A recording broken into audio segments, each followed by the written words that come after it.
Okay, so I think the numbers are stable. I guess we can start. So Gilad Asharov is a faculty member at Bar-Ilan University in Tel Aviv, and he's going to talk to us about optimal Oblivious Parallel RAM. Over to you. Thank you, Peter. Thank you for the invitation. I'm going to talk about optimal Oblivious Parallel RAM. I'm Gilad Asharov. This is a joint work with Ilan Kamargotsky, Wei Kailin, Enoch Peserico, and Elaine Shi. So the problem that Oblivious RAM comes to address is access pattern leakage. So suppose that we have a secure processor and an untrusted memory, or suppose we have a client that uploads its information to the cloud, and the cloud is untrusted. So even if I encrypt my data, the access pattern, the memory locations that the client is going to access is going to reveal some information. So for instance, let's say that the doctor uploads all the genomic information of its patient to the cloud, and it always accesses regions that relate, say, to the kidney. So the cloud provider can infer that there is the patient has a kidney problem and not, say, a heart problem. So the goal of Oblivious RAM is to hide such leakage. So the way Oblivious RAM works, it can be seen as a compiler that takes the program and compile it to an Oblivious RAM program, or program in the Oblivious RAM model. And it provides the same functionality, but the cloud now cannot infer, or the memory locations are, you cannot understand what is actually being accessed. And you can also view it as a machine that sits somewhere between the client and the cloud, and it's essentially, you get instructions of, as the interface of a memory, you reply with the same values, but this interface in between, it shuffles things around the memory, it moves things around, and the cloud cannot understand what is being accessed. So the security definition is that for any two request sequences of equal length, the access patterns are indistinguishable. What is the state of the art in ORAM? So in order to hide the access pattern, you must introduce some overhead, and it is known that we need to have at least log n overhead. There is a lower bound. It essentially means that if we have a logical memory of size n, we have to introduce log n overhead. Every instruction to the memory will be translated to log n instructions. And this lower bounds hold even if we assume crypto. What about techniques and upper bounds? So we have two known techniques. We have the tree-based ORAM and the hierarchical ORAM. And the best we can achieve in each one of them. So in tree-based ORAM, we have the best one is log square n over log n, and it's statistical secure. And the best that we have in hierarchical ORAM, so this lower bound was recently matched, and we have order log n overhead in amortized, and it achieves computational security. And this was just presented this month in Europe. But I'm going to talk in this talk not about ORAM, but on Oblivious Parallel RAM, okay? So here we have many clients that they share the same memory, and they want to access it concurrently. So the memory, two clients might want to ask the same memory location at the same time, or might try to write to the same memory location at the same time. And so you can see it as a compiler where the input program is a program in the parallel RAM model, where we have a lot of processors and one shared memory.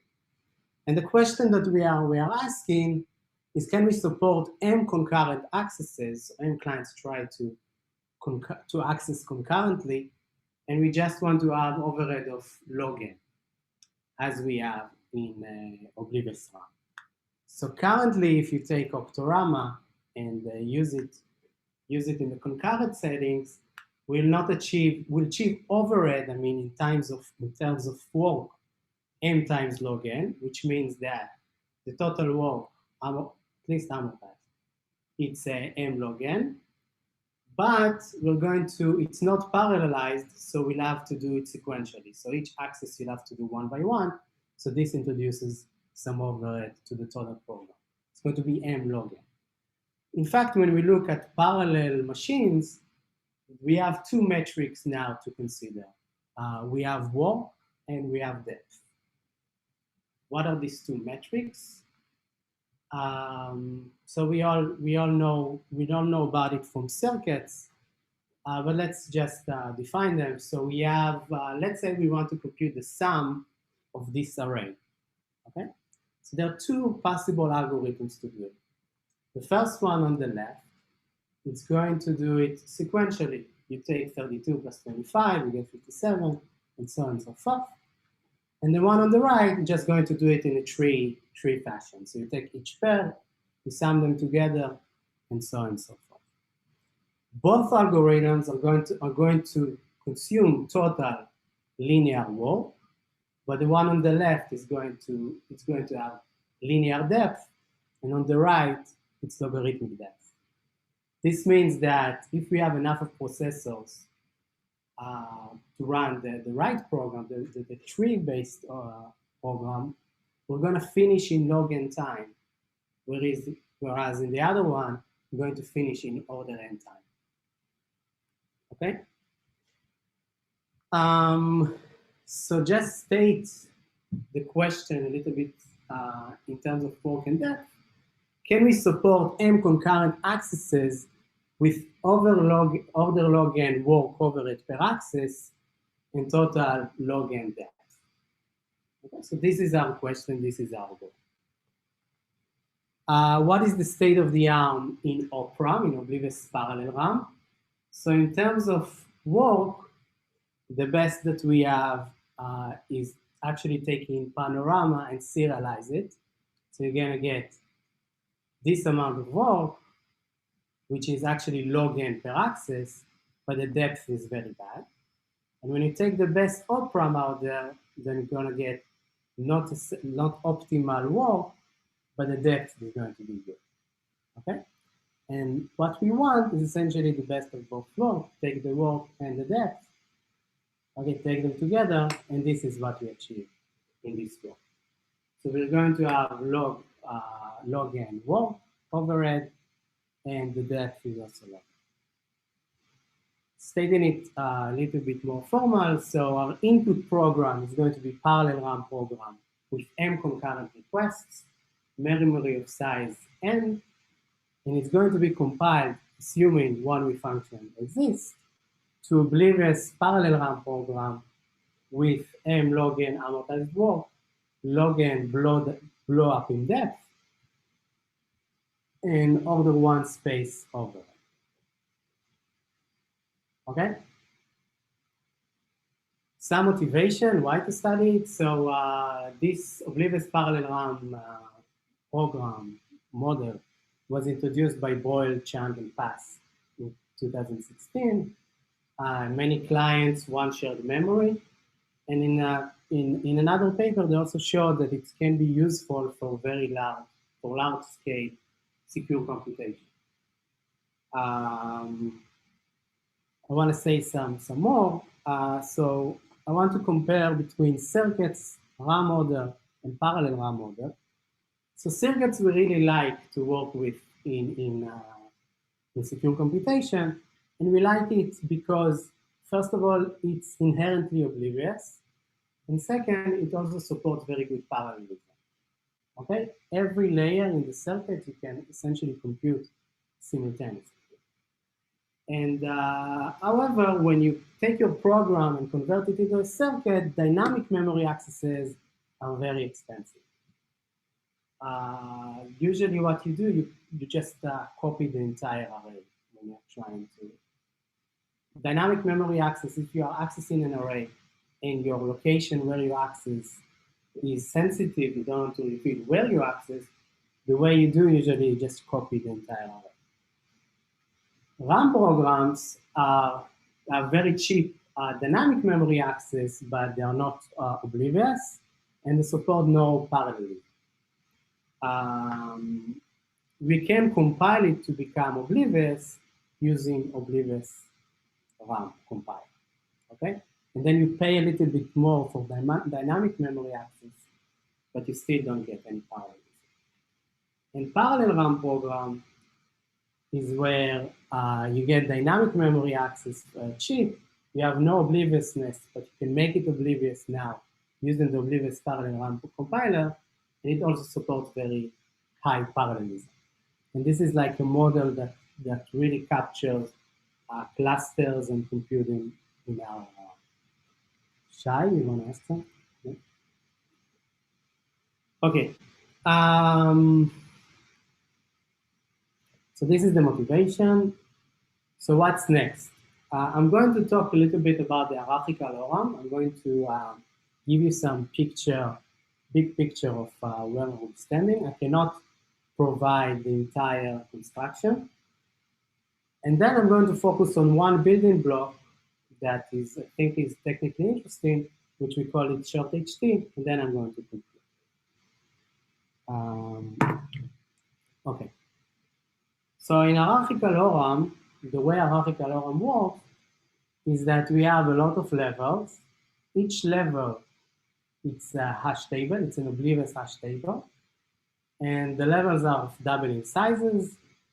And essentially, when you look for an element, you want to look for address I, you're going to look for it in each one of the levels until you find the level where it actually is there. And then you continue to look in other levels and look for a dummy element. Now, after you found that element, you can read into it, you can write to it, and then you're going to place it back to the first level.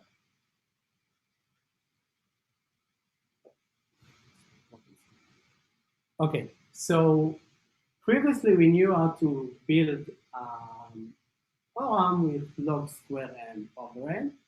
And recently we have an improvement that actually shaves another log factor and matches the log. So the way this works, actually achieve it, is that when we rebuild the level, so I did not mention, but every 2 to the I accesses, I'm going to build level I from all previous levels. So all the contents of the previous level, I'm gonna push down into the I level. So I'm going to rebuild level I from all previous levels, and usually when you rebuild, you're using oblivious source. In order to achieve actually log n overhead per access, you cannot introduce any overhead when you rebuild the level, because you're building log n levels, and you look up in log n levels. So we need to rebuild the level in linear time and perform lookup in each level in constant time.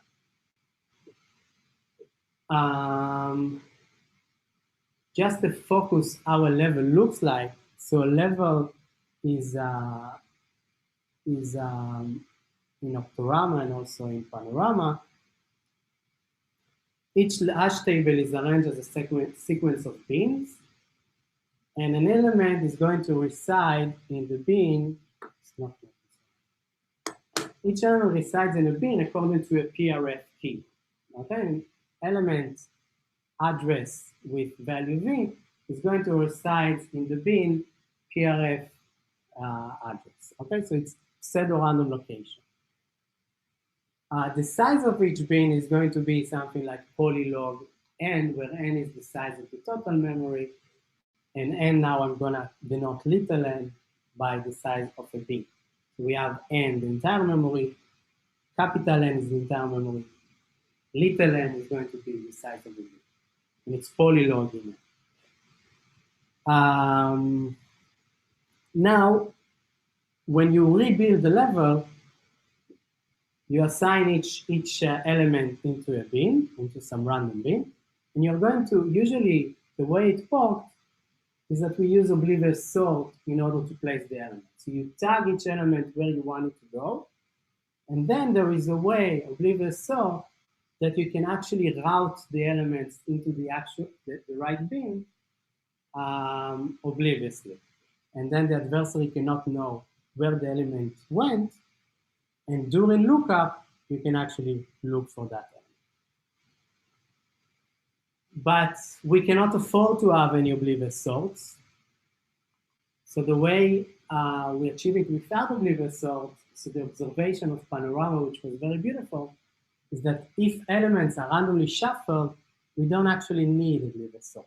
So if everything is randomly shuffled, and the adversary doesn't know the shuffle, the permutation, so we can just, in a sense, can place the elements into the bins in the clear. We can actually reveal that access pattern. It's not so simple. There are some complications how to do it, but this is essentially the idea. And then we can shave the log n factor of the additional log n factor, and we don't need to use oblivious sorts. However, now you should ask me, wait, but the elements are not necessarily randomly shuffled. They also observed something very nicely that says that all the elements that I didn't touch, when I'm coming to rebuild the level from all the previous levels. All the elements that I didn't touch in the previous level, they were randomly shuffled in the beginning. If I didn't touch them, they're still, the adversary doesn't know what is over there. So they are, in a sense, shuffled. So they show the way, okay? So each level by itself, all the elements that I'm going to use in the rebuild is actually shuffled. It doesn't mean that the concatenation of all of them, when I'm actually coming to build level I, so it's the aggregation of all the previous levels. So it doesn't mean that all the aggregation, the concatenation of all these arrays around randomly shuffled, but they show how you can merge levels together, two arrays that are randomly shuffled, you can merge them into a randomly shuffled array in almost linear time, and OPRAM did it in linear time. So the focus of my talk now, okay, and this is the building block that I chose to actually focus and go into it. So after you rebuild and put the elements into the bins, remember that you want to do lookup in each level in order 1. Now a bin is of size polylog n.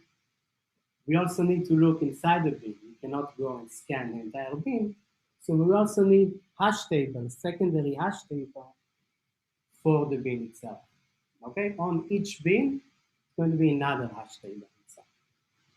So what I'm going to talk about, the technical context of this talk, is how to implement a bin, how to implement a hash table of the bin. So a bin is implemented in Octorama in linear walk, but polylog n depth. And now I'm going to show you how to implement a bin in linear walk and logarithmic depth, okay? Okay, so it's clear. This is going to be the context. You can forget about hierarchical ORAM, the big picture. Now we are in very well-defined problem. You're getting an hash, you want to build a hash table for a bin. The bin is of size log, polylog n, capital N. We're going to denote the size of a bin as small n. And you're getting the elements into the bin shuffled. So you assume they're already randomly shuffled. We are going to use that. And our goal is to support build and lookup, 2 operations. Build on shuffled input, I want to perform in linear time and logarithmic depth. And lookup, I want to do it in constant time. Now, remember that when we look for an element, we're going to look level by level. Once I found it, I'm going to continue to pretend that I'm accessing other levels. So I also need to support dummy lookups. Okay, so once I don't just have to support lookup in the short HT, in the short hash table. I also need to support dummy lookups. Pretend that you're looking for an element. And the obliviousness requirement is as follows. So access pattern of build It should be independent of the data. Access pattern of lookup should look the same whether if the element is in this short HT, whether it's not. Until I found the element, I'm going to look for the real element in all levels. And I might visit short HTs where the element is not there. And after I found the element, I'm going to continue to look in other short HTs and look for a dummy element, which I denote by both. Okay, so this is the goal. So let's see. So short HT is going to have log to the 4n elements that are already permuted. These are our real elements. I need to support dummy lookups also. So I'm going to introduce another n elements, but these are going to be the dummies. And now I want to shuffle them together. Okay, so I have a shuffled array and another shuffled array. All the dummies are the same, so I can look at it as they are shuffled. And I want to permute them together. Can I use oblivious permutation? No. Why not? Because this is n log n. This is like an oblivious sort. This is n log n. It's another log n factor. This will result in another log factor, polylog factor, in the polylog log n factor. So what we are going to do, we're going to look at, there is a way to take two shuffled arrays and combine them into one shuffled array. So let's take a look how it works. So Intersperse works as follows. So we have two arrays, each one of them is shuffled. We want to merge them into one shuffled array. So the idea is to generate random auxiliary array that has exactly I0. N0 is the size of I0. N0 zeros and N1 ones. It's going to be this random array. And then I'm going to route the element obliviously into these locations. Okay? And apparently, this gives you all possible permutations. Why all possible permutations? It's because the actual input array is shuffled, each one by itself. And overall, to get all permutation, it's enough just to choose the location. So I want to repeat, what we are going to have is an auxiliary array that has exactly this amount of zeros and this amount of one, and this n0 zeros in random locations, and n1 ones. And wherever I see a 0, I want to get an element from I0. Whenever I see 1, I want to get some element from I1. Once I do that, we're going to get the two arrays are merged and shuffled. So the challenge is to actually move the elements obliviously, and there is also a challenge how to actually sample this auxiliary input array, auxiliary array. So how to shuffle how to route the elements. There is another building block that we call it type compaction, and this is essentially an oblivious sort on 1 bit. Okay, so you get an array of n bits of n balls. Each ball has some tag that tells you whether it's marked or not, distinguished or not, and you want to move all the marked balls to the beginning, and all non-marked balls are going to do it to the end. How are we going to do it non-obliviously? So I can just like scan the array, and whenever I see a marked ball, I'm going to write it in the output. When I see non-marked ball, and then I scan the array again, and I see non-marked ball, I write it to the output. But doing it obliviously is more challenging, and we actually we did it in OPRAM, and we showed a deterministic oblivious type compaction in linear time. And we also have the depth of that that building block by itself was also linear, was order n depth. And in information theoretic crypto, we also showed how to reduce this depth to logarithmic.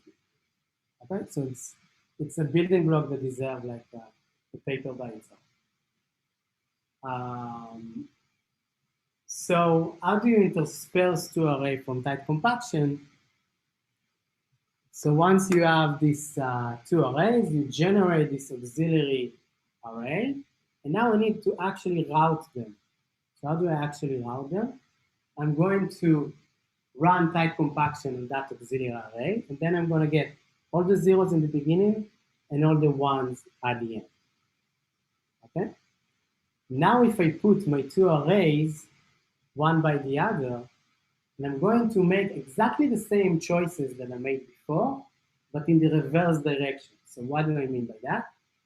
Wherever in the tight compaction I touched two balls and I decided, okay, either I need to switch you or not, I'm going to store all those decisions. Now when I put the two arrays one by the other, and I'm going backward, wherever I moved the arrays, I'm actually moving them. If I didn't not moving them, they are proceeding the same way, and then we're going to get a merged array. Okay, they're all merged together. How do we generate the auxiliary array? Okay, so in Optorama we showed how to do it in linear depth. You essentially first choose the first bit, and then according to the result of the first bit, you're gonna choose the second bit. You're gonna like change the probabilities and change the second bit. Choose the second bit. Then you do it bit by bit. It has order and depth. In our work now, what we did, we showed a way to essentially sample a lot of bits independently by different processors, and then we get the correlations because we need exactly n0 zeros, exactly n1 ones. So first you sample them completely independently, and then we showed how to correct it. So we did also the auxiliary, the generation of a random auxiliary array in linear depth as well. Okay, back to short HT. Okay, so we have n elements, the reals, we add the dummies, and then we're going to intersperse them in order n and get a shuffled input. Okay, shuffled record array. Now,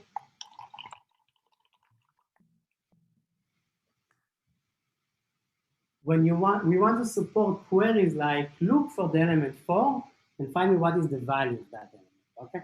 Or I want to read or write to that location. Look for a dummy. So where do you go? You have all the elements up there, they are all permuted, but where do you go?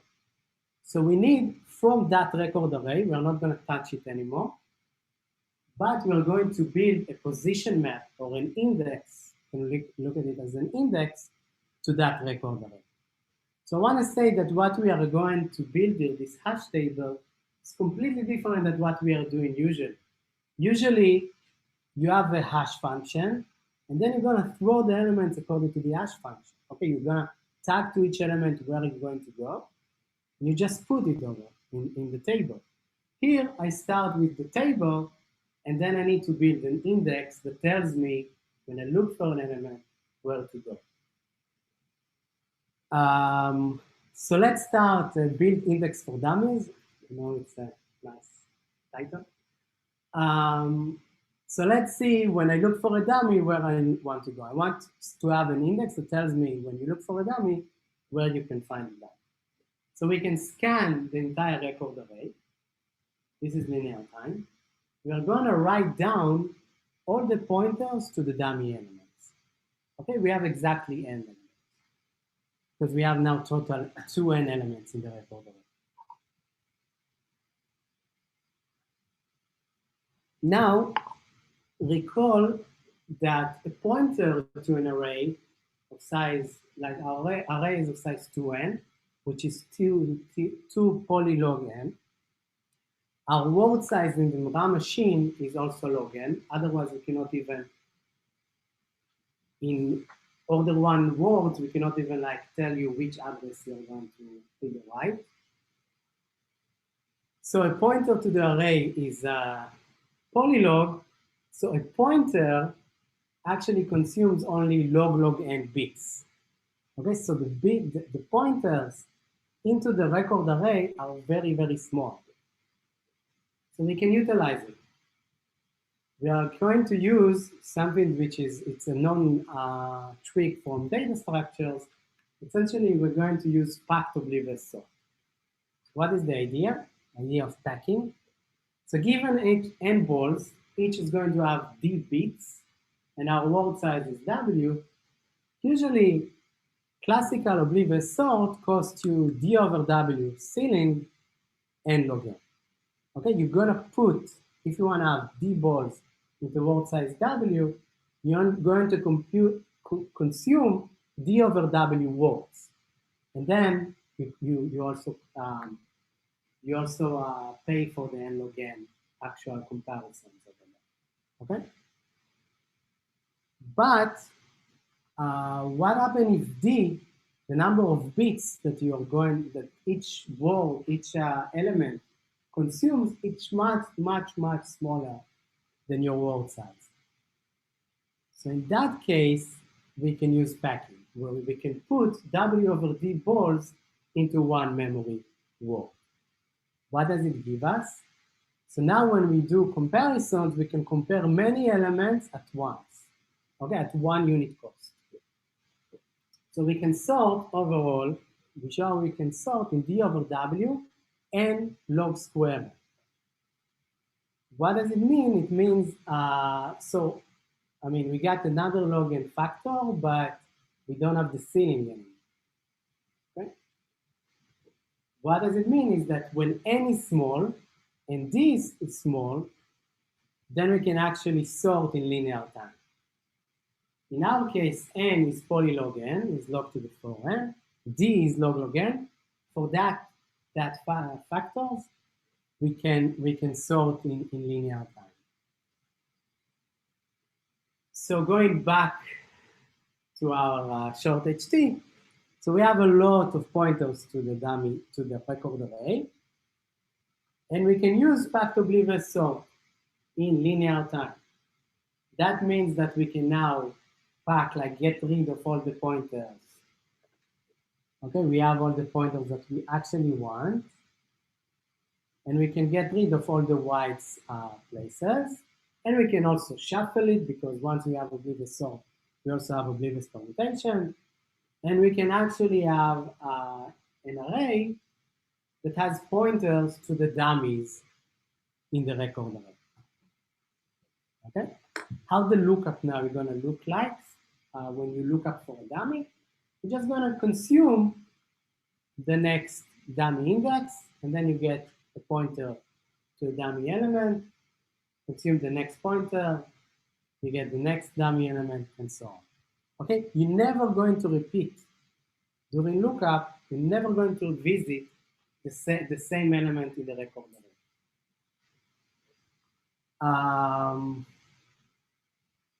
And now we want also to do the same thing for the reads. But here, it's much more challenging, because we cannot just, when you look for dummy, you don't care which dummy you actually collect, which dummy you actually visit. Here, we want to have, we are looking for element 4, we need to visit in the record array where the element 4 is. And the mapping that we have here is some address to the entire RAM machine, which is log n bits. It consumes log n bits. And our pointer where to look in the record array, where is the element in the record array, is just log n bits. However, this, if I just write down all these mappings, it's really hard to build something with such long keys, where the keys are the addresses.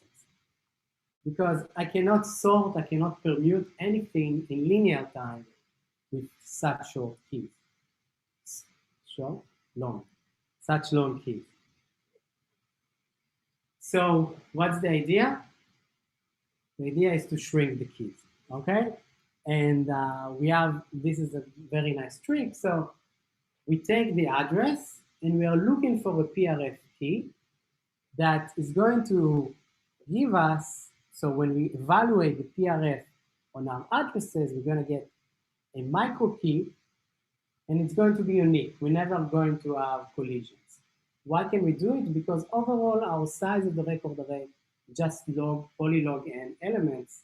So it's enough just to have log n bits, and we can actually look for a key that trims the elements. Once we have such a key, now the index that we are going to store is just going to be of this, micro key to a micro pointer. We don't need to do the big keys anymore. Now I told you that we are working in the opposite direction. So first of all, we have the record array, the elements are placed. I'm going to build an index. Now, the way we did now, so far what we did is that we extracted where the real elements are. For each real element, we also shrink the key. And now we're going to build an index, a hash table to that micro keys. Okay, so we're going forward now. We're going to build the hash table for the micro keys. And essentially, now we also have, because all the elements are so small, we have oblivious sorts and we have oblivious commute. And we know for years how to build hash tables once we can use oblivious sort and oblivious commute. And everything doesn't have a log n factor over it. Everything is in linear time. So what we're going to do, just like you probably already guessed, we're going to use balls into bins, okay? So each micro record of these pairs of micro key to micro pointer, we're going to build n bins. Each is going to consume one memory word. And we're going to have a new PRF key that I'm going to, for each address, I'm going to have a micro bin where the address is going to be revealed, to be where I'm going to put that element. And after that, this is what we get. So we got micro bins. Inside micro bins, we have a lot of micro records. So each one memory word, which is log n bits, it can hold log n over log n micro records. The expected number of micro records in a bin is just one, but we're going to have more than one with some probability. We can even have the entire bin full. And searching inside a bin, so a bin is one memory word. There are ways now to look into micro key inside the bin. There are ways to do it in data structures. It appears in fusion trees. I'm not getting into the details actually. Okay, so just recap like how lookup looks like. So this is the end of the build. So the build was, you have the record array, you add dummies using intersperse. You build dummy index, you build the real index. The real index uses like these packing tricks. And a lookup now, I want to tell you how a lookup for dummy elements look like. So dummy elements, lookup for dummy. So lookup for dummy, you're gonna grab the next dummy pointer. So each access to the short HT, you're going to consume one pointer. Then you're going to pretend that you visit a micro bin because you don't really need, you just like go to a random element in the bin. And then you're going to visit the record array according to the dummy index that you grabbed. If you're looking to actual address, to actual element, then again, I need to have the same access pattern. So I'm going to take the next dummy index. Then, according to the key, I'm going to compute a micro key, a micro bin. I'm going to visit the right micro bin, look for my micro key inside that bin, grab a real pointer to the record array, and then I'm going to visit that element in the record. Okay? Okay, there are two technicalities. one technicality is when you look for an element that is not in the micro, that is not in the hash table, that is not in this short HT, we might have false positive. So what do I mean by that? It might be that the same element that we are looking for, we take that element, we're going to shrink it. I mean, we're going to evaluate the PRF to get the micro key, and that micro key collides with some another element inside that bin that has the same micro key. So when we build the hash table, we make sure that the elements inside the hash table never collide with one another, but it doesn't mean that it doesn't collide with someone else. In that case, we're gonna find the micro key, the micro pointer. We still don't know that we are in the wrong short HT. We're going to access actually the element in the record array, and only then we see the actual address and we see that the address is incorrect, okay? And this is very harmful because we can never access the same element in the record array again. So how do we solve it? When this has happened, we are going to just grab another, like this element, we're gonna take it from that short HT, in the whole hierarchical ORAM, we're gonna put it back to the first level. It's like we access a real element. Now, this doesn't happen so often, and we can show using some probability analysis that overall, it happens like whenever you look for an element in all the short HTs, you might grab one false positive on the way, and it's like every lookup inside your ORAM resides in actually two elements that you put back into the first hash table, and then we can handle it. Moreover, when we deal with such small elements, the bins might also overflow. This is also easy to address. We just combine all the overflows in all micro bins in the entire structure. We can show that the entire structure doesn't have a lot of overflows. And so there is one place where we can find all the overflows. And so we have to visit it with each axis. Okay. So far, so good. So I spoke about short HT and how to build it with small depth. Now I want to convince you that you can actually concurrently access this short HT. So the build is nice. I mean, it has short depth, but the lookup, we need to also allow concurrent lookups.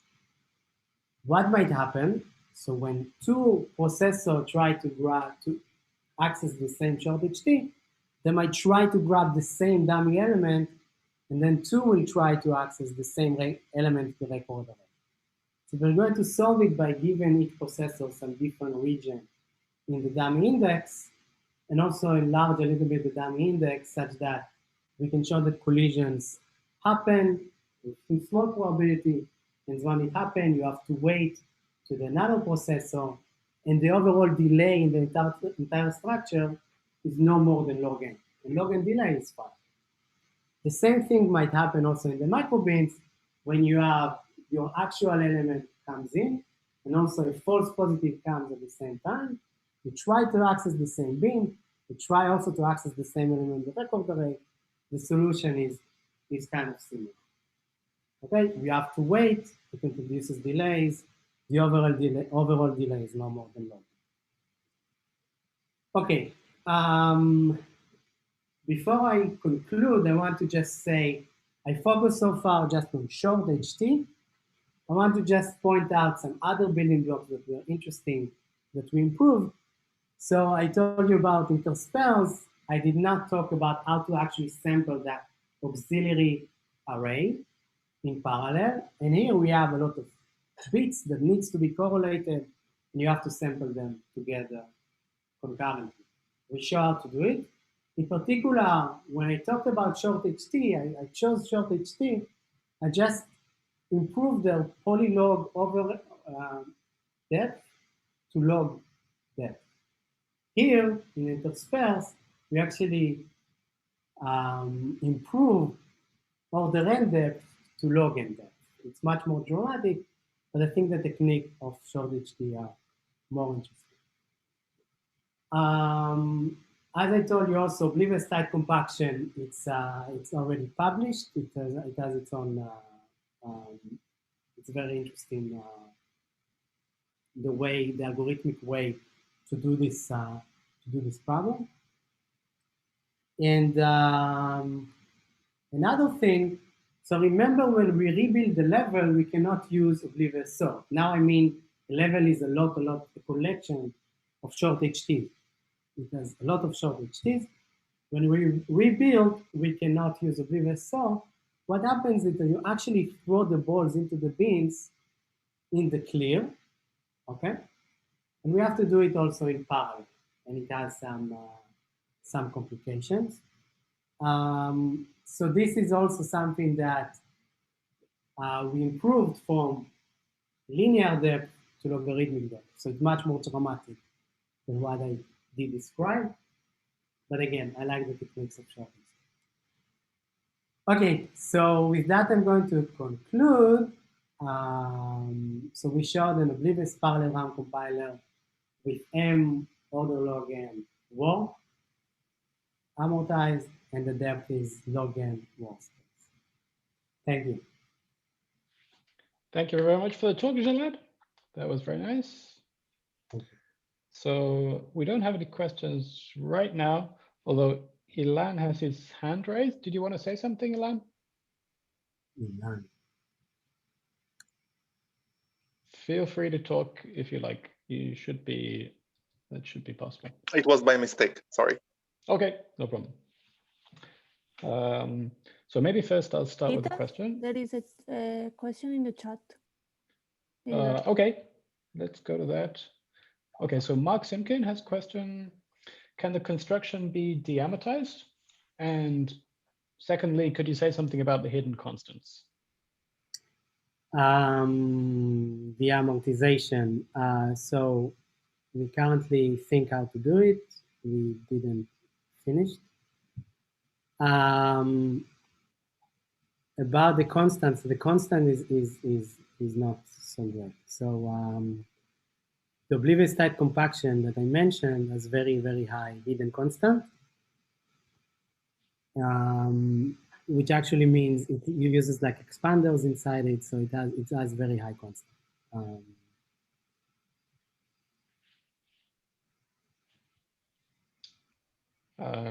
I'm just curious, is the tight compaction the bottleneck in practice then?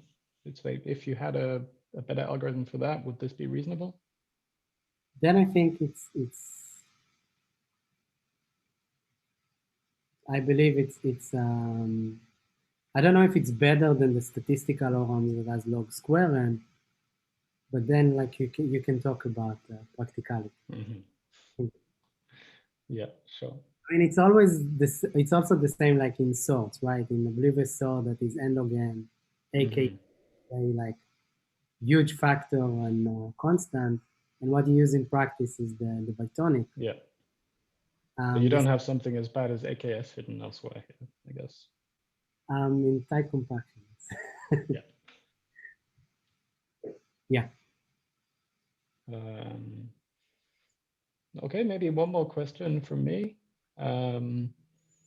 So I think at the start you mentioned that you assume that these clients are querying independently and they don't have any shared state. Might it be possible to do better somehow, either asymptotically or concretely, if they're allowed to a small shared state? Well, they have the state, I mean, they have the same memory, so they can read and write from the memory. So they can okay, so you can always use that as a state, I guess. Yeah. Okay. Any more questions? I don't see anything. Nor on the Zulip. Okay, so thanks again, Gilad, for the talk. Thank you so much. And thank you everyone for all the talks of the day. I guess we'll close it there. and see you all tomorrow. Thank you. Thank you.